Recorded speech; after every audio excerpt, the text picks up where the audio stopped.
Ma caméra a encore bugué, je sais pas pourquoi elle est en noir et blanc. Bref, le sujet de la vidéo d'aujourd'hui, c'est je suis addict au travail. Ou en tout cas, je pense l'être, ou je le suis peut-être, enfin bref. Euh, J'avais envie de parler de ce sujet parce qu'on est beaucoup à essayer de travailler énormément, et je pense que je suis pas le seul dans cette situation. On travaille énormément et on fait tourner toute notre vie autour du travail. Si tu es comme moi, il y a de fortes chances pour que tes journées se résument à te réveiller, essayer d'avancer dans tes projets et puis aller dormir. Et globalement, toute ta journée tourne autour de ça. Je travaille y compris le samedi, le dimanche, etc. Le problème aussi, que je rencontre souvent, c'est que quand je ne travaille pas, ça va me mettre une sorte de stress, ça va me mettre une sorte de pression. Je vais avoir l'impression de ne pas être productif.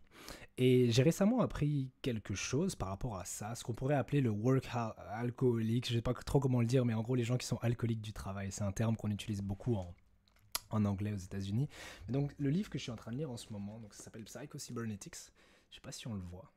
Bon, normalement, il est en rouge. Là, il est en noir et blanc, du coup, mais... Donc, le livre s'appelle Psycho-Cybernetics. Et je me souviens d'un chapitre particulier, je vais le reprendre là maintenant, donc qui parlait justement de... Donc, le titre du chapitre, c'est... bon, je le traduis en français. C'est Détends-toi et laisse ton mécanisme de succès fonctionner pour toi.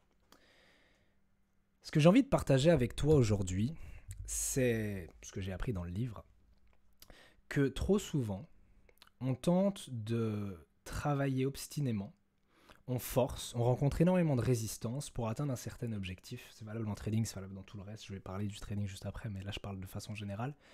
Et à trop forcer en fait, à vouloir absolument atteindre un objectif, on ne peut pas faire plus que s'en éloigner. Je m'explique. Par rapport au trading par exemple. Imaginons que tu rencontres une difficulté en trading, qu'elle soit psychologique, qu'elle soit liée à ta stratégie, qu'elle soit liée à une incompréhension de quelque chose. On va prendre par exemple, je sais pas moi, un problème psychologique. Imaginons que tu essayes de corriger ta psychologie de trading pour éviter de refaire une certaine erreur que tu as repérée, tu as observé après avoir backtesté, ou simplement après avoir observé ton historique de trading, de trade, que tu répètes souvent une même erreur. Ça peut être, je sais pas moi, déplacer ton stop trop rapidement ou des trucs comme ça. Et tu veux arrêter cette erreur. Et donc, tu vas obstinément peut-être te renseigner sur le sujet, peut-être essayer de te comprendre de pourquoi tu fais cette erreur, etc. Et trouver des choses à mettre en place pour arrêter de la faire. Mais le problème de cette façon de faire, un peu en mode forcing, c'est que tu ne vas pas résoudre le problème. Parce que fondamentalement, tu vas chercher des solutions, mais tu ne vas pas les implémenter. Et c'est ça un peu que le livre explique. Enfin, c'est pas le sujet global du livre, mais ce chapitre explique ça. C'est que il y a un monde de différence entre la théorie et la pratique, ça c'est ce qu'on entend souvent, ou j'aimerais plutôt le reformuler et dire il y a un monde de différence entre comprendre un problème, même le notifier et s'en rendre compte, et l'intégrer, l'implémenter. Et elle est là toute la difficulté, je pense, en trading, c'est que beaucoup d'entre nous comprennent quel est leur problème en trading, ou quels sont leurs problèmes en trading, mais n'arrivent pas à implémenter, à intégrer vraiment la réalité du trading pour ne plus faire ces erreurs-là. Je pense que tout le monde, toi comme moi, sur cette chaîne, est suffisamment intelligent que pour se rendre compte de ses erreurs. Quand tu prends un mauvais trade, et je ne parle pas d'un trade qui n'est pas passé, je parle vraiment d'un trade que tu ne devais pas prendre, qui ne respecte pas ton plan. Quand tu prends un mauvais trade, je pense que tu es assez lucide que pour te rendre compte que c'était un trade à ne pas prendre. Et tu sais littéralement décrire l'erreur. Si maintenant on était en appel et je te dis pourquoi tu as pris cette position et tu me dis je ne devais pas la prendre normalement, ça ne respecte pas mon plan, blablabla, pour X et Y raison, tu me l'expliques. Et puis tu sais aussi, je pense, m'expliquer pourquoi tu l'as pris malgré le fait que tu ne devais pas le prendre. Tu vas peut-être me dire, je sais pas, je me sentais stressé, j'avais besoin de, je sais pas, j'ai tradé impulsivement pour X ou Y raison, etc. Donc on est tous quelque part assez lucides que pour comprendre ça. Mais c'est pas parce qu'on comprend nos erreurs qu'on ne les reproduit pas, et c'est valable dans la vie en général. On est beaucoup à un peu comme une mouche en fait. J'aime bien avoir cette métaphore en tête. C'est un peu comme une mouche qui se tape la tête contre la fenêtre alors que la fenêtre est ouverte et qu'il suffit simplement qu'elle fasse un petit détour pour sortir à l'extérieur. Et souvent dans la vie, on se comporte vraiment comme des mouches, à retaper, à buter sur le même obstacle encore et encore et encore. Et au lieu de juste prendre du recul, réfléchir un petit peu et ensuite prendre un autre chemin, on continue à forcer vers la vitre, alors que tout ce qu'on a à faire, en fait, c'est d'arrêter justement de forcer. Et ça rejoint ce que je disais au début de la vidéo, en fait. Cette façon de faire, ce forcing, tu vas comprendre après la conclusion à laquelle je vais arriver, mais cette façon de faire, ce forcing n'est pas toujours la meilleure façon de faire. Ce brute force, cette obstination, non, je pense pas qu'on dit ça comme ça, bref, le fait d'être obstiné par quelque chose n'est pas toujours la meilleure façon de faire. Et donc, pour revenir à l'addiction au travail, le fait de toujours vouloir être productif, le fait de toujours vouloir en faire plus, de toujours vouloir trouver des solutions et d'être vraiment dans l'inconfort quand on n'avance pas, quand on ne progresse pas. Ce que ce livre m'a appris, c'est que il va y avoir des moments où tu es dans une période de creux, des moments où tu ne sais plus quoi faire. Mais ce n'est pas pour autant une mauvaise chose, c'est même plutôt une bonne chose et ça ne veut pas pour autant dire que tu dois travailler. Je m'explique. Quand tu travailles, tu vas alterner entre des périodes de je définis un objectif, puis une fois que tu as l'objectif en tête, tu réfléchis aux étapes pour atteindre l'objectif, aux actions concrètes que tu peux mettre en place, et puis tu les mets en place. Imaginons que tu dis, ok, pour atteindre tel objectif, je dois faire 10 choses, tu fais les choses dans l'ordre, étape 1, étape 2, étape 3, etc. Et t'avances, et t'avances, et t'avances. Et puis viendra un moment où soit en cours de route, tu vas rencontrer un obstacle que tu n'avais pas prévu, et tu es en mode, mince, comment je gère ça, je sais pas, je suis bloqué, j'arrive plus à avancer. Et c'est le cas dans le trading. Je pense qu'en trading, tu vois l'objectif que tu vas atteindre, puis tu définis les étapes en mode ok, pour être un trader pro, je dois faire ci, ça, je dois apprendre ci, ça, etc. Et puis tu rencontres des obstacles. Ah, mais en fait, ça marche pas comme ce que je pensais, c'est pas aussi facile, etc.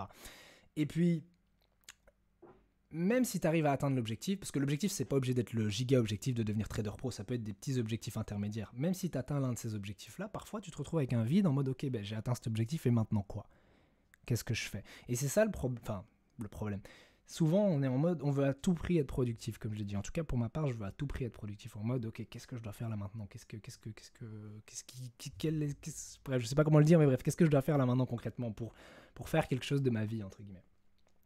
Et la réalité, c'est que ces moments en fait de vide, ces moments de creux, ces moments où tu ne sais plus quelle direction prendre, sont tout autant importants que les moments où tu sais exactement quelle décision prendre.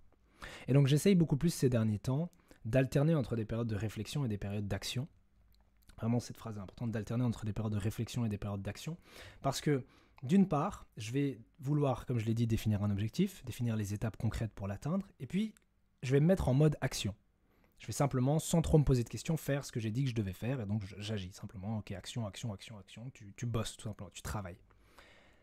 Et puis, vient aussi des moments où la réponse ne va pas être aussi évidente.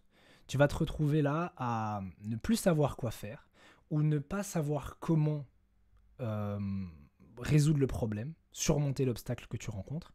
Et dans ces moments-là, en fait, au lieu de forcer pour trouver une réponse, tu dois simplement poser le problème dans ta tête et ensuite laisser ta tête le trouver. Et ça, c'est quelque chose que je n'avais pas compris. C'est quelque chose qui était très difficile pour moi. Parce que quand je rencontre un problème, je vais littéralement buter comme la mouche jusqu'à ce que je trouve la solution. Et ça marche pas toujours. Et la réalité, c'est que quand du coup je laisse simplement le problème reposer dans ma tête, puis je vais faire autre chose, ok, je vais me détendre globalement, je peux me réveiller un matin, et puis hop, la réponse est dans ma tête. Et je suis là, oh mais il suffit que je fasse ça, ça, ça, ça, ça. Et j'ai de nouveau un chemin d'action concrète à suivre, et ensuite je peux de nouveau me mettre en mode d'action. Mais ces réflexions-là sont hyper importantes. Et au début, je pensais que j'irais plus vite en travaillant en mode brute force, comme je l'ai dit, en mode, ok, action, action, action, action, action. Et la réalité, c'est que j'ai plus progressé ces derniers mois en travaillant moins, et c'est là que ça m'a un peu surpris, j'ai plus progressé ces derniers mois en travaillant moins qu'à l'époque où je travaillais énormément. Je travaillais du 8, 10, 12, parfois même 15 heures par jour. Et honnêtement, il y a des semaines où je travaillais 4, 5, 6 heures peut-être par jour et je progressais beaucoup plus que les semaines où je travaillais 8, 10, 12 heures par jour, etc. Pourquoi? Parce que dans les semaines où je travaillais 4, 5, 6 heures, mon attention, mon énergie et ma concentration du coup étaient vraiment concentrées, focus sur une seule chose et j'étais en mode action. Alors que les semaines où je travaille 10, 12 heures par jour, c'est généralement que je bloque sur un problème. Et alors à ce moment-là, tu vas juste travailler 10 heures dans le vent parce que tu vas pas avancer. Parce que quand je dis tu travailles dans le vent, c'est tu forces sur un problème, genre tu gardes l'objectif que tu vas atteindre en tête, mais tu ne sais plus quelles sont les actions concrètes à mettre en place pour l'atteindre. Bref, et donc dans ce livre super intéressant que je conseille à tout le monde d'ailleurs, il expliquait que notre cerveau fonctionne de deux manières. Tu as un système de guidage, donc vois ça, il donne d'ailleurs la métaphore d'un missile, d'une roquette. Un missile, tu vois, imaginons que tu dis que le missile part d'un point A et doit aller d'un point B. Pour atteindre son objectif, il va faire tout un tas de mini-calibrations, il va aller dans un peu comme il va faire un peu comme ça, tu vois. Et jusqu'à ce qu'il atteigne sa cible. Donc il va peut-être aller un peu à gauche, puis hop, il corrige, et à droite, gauche, et puis il va finir par atteindre sa cible. Et puis donc ça, c'est ton système de guidage. C'est tu définis l'objectif, et puis tes actions, enfin simplement ta personne, te corrige en cours de route pour finir par atteindre l'objectif. Mais tu as aussi un système dans ton cerveau qui te permet de trouver un objectif. Donc, quand tu connais l'objectif, tu as ton système de guidage qui te permet de l'atteindre, mais tu as aussi un système de réflexion qui te permet de trouver un objectif quand on n'en as pas. Et c'est là où ça rejoint ce que je disais tantôt, c'est que il faut bien que tu comprennes ou que tu saches distinguer les situations dans lesquelles tu dois utiliser ton système, on va dire 1 ou ton système 2. Si tu as l'objectif en tête, imaginons tu te dis ok, j'ai envie d'améliorer ma psychologie de trading. Qu'est-ce que je peux faire pour ça?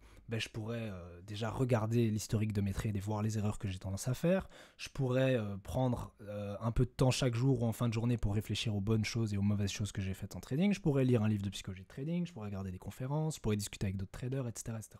Bref, ça c'est toutes des actions qu'on peut mettre en place. Puis tu fais une liste de tâches et tu les fais. Mais imaginons maintenant que ce soit pas j'ai envie de m'améliorer en trading l'objectif, mais que ce soit je ne sais plus comment m'améliorer en trading. Je sais que j'ai encore des choses à améliorer, mais je ne sais pas quoi. Je ne comprends pas pourquoi je ne comprends pas pourquoi j'arrive pas à atteindre cet objectif d'être trader pro. Il y a un truc qui manque en chemin. Il y a un truc que j'ai pas atteint. À ce moment-là, c'est pas ton truc d'action concrète, de brute force, de la mouche qui tape sur la vitre qui va être utile. C'est ce truc de tu vas prendre du recul et tu vas laisser ton cerveau trouver la solution. C'est un peu, en fait, cette partie de notre cerveau qui fonctionne comme ça, c'est un peu la même que celle qu'on utilise quand on veut trouver un nom qu'on a oublié. Imaginons que tu croises quelqu'un dans la rue, tu dis mais je connais cette personne mais j'ai oublié son prénom. Le prénom est là quelque part, tu l'as juste oublié et tu peux pas forcer pour trouver le prénom. Tu vois quand tu as un mot sur le bout de la langue et tu es là mais allez je sais, tu peux pas forcer pour trouver le mot que tu as oublié, le prénom que tu as oublié. Tu dois simplement laisser les choses se faire. Alors bon, c'est un exemple tout bête que je te donne, hein. Mais du coup par rapport au trading, tu peux pas forcer pour trouver la réponse. Quand tu rencontres un obstacle, la meilleure chose à faire, c'est de définir concrètement le problème. Par exemple, une bonne façon de le faire, ce serait, éventuellement, tu prends un journal, un carnet, et tu notes bien quelles sont les choses qui me manquent pour réussir en trading. Ou par exemple, quels sont les obstacles que je rencontre en ce moment en trading. Ou quelles sont mes lacunes, quelles sont mes faiblesses, etc. Tu poses la question sans vraiment avoir la réponse pour le moment. Parce que ce que tu pourrais faire à tort, et ce que j'ai fait pendant trop longtemps, c'est ok, maintenant je vais aller chercher un max de réponses pour trouver la solution. Et je trouve pas en fait. Et je perds mon temps à juste buter comme la mouche sur la fenêtre. Ou bien tu prends du recul, tu poses le problème comme j'ai dit, sur papier ou dans ta tête ou quoi, puis tu fais autre chose. Ça peut être en lien avec le trading bien sûr, mais tu travailles un autre aspect de ton trading alors, où tu fais autre chose, bref, tu fais autre chose. Puis viendra un moment où tu vas avoir une sorte d'illumination, tu vas avoir un éclaircissement, et tu vas savoir quoi faire. Tu vas avoir une sorte de déclic. En anglais, les traders américains aiment bien parler de haha moment. C'est un peu ce moment eureka où tu es en mode mon Dieu, j'ai la réponse. Comme si une ampoule s'allumait au-dessus de ta tête, tu es là, mais je sais. Et c'est vraiment ça que tu vas vouloir atteindre, c'est vraiment ça que tu vas vouloir chercher. Quand tu arrives à ça, à ce moment-là, tu te remets en mode action. Parce que tu dis ok, mais je sais c'est quoi la solution. Tu as trouvé l'objectif, et du coup, tu te mets en mode torpille. Du coup, tu as trouvé l'objectif, tu définis les actions pour les atteindre et tu avances dans cette direction. Et c'est vraiment en faisant des va-et-vient entre les deux modes, définir un problème ou un objectif, mettre des actions concrètes et l'atteindre, et puis ensuite avoir une période de vide, de creux où tu sais plus trop quoi faire, dans quelle direction aller, te laisser le temps de réfléchir, et puis ensuite retrouver une solution, enfin en tout cas un problème, et tendre vers une solution en mettant des actions concrètes, etc. Mais donc, pour revenir au sujet de départ, du coup, qui est un peu cette addiction au travail, si tu fais partie des personnes qui ressentent le besoin de toujours être productif, et tu as parfois même du mal à te détendre en présence de proches ou d'amis, etc. J'avais discuté comme ça avec un membre de la communauté Discord qui me disait que ça lui arrivait très souvent de passer un moment avec ses amis, et au bout d'une heure, ou un peu plus, il avait cette pensée récurrente, donc cette pensée qui revenait à chaque fois, et il se dit punaise mais je suis pas en train de bosser, je devrais bosser pour améliorer mon trading parce que je réussis pas encore. Et c'est hyper toxique dans le sens où ça t'empêche de véritablement profiter des bons moments avec tes amis, ta famille, tes proches, ou même de façon générale, tu ne vis plus que pour le trading. Alors c'est très bien d'être passionné et obsédé par un sujet, mais d'un autre côté, si ça t'empêche de profiter des autres aspects de la vie, ça peut devenir problématique. Parce qu'il faut pas non plus oublier pourquoi tu fais tout ça.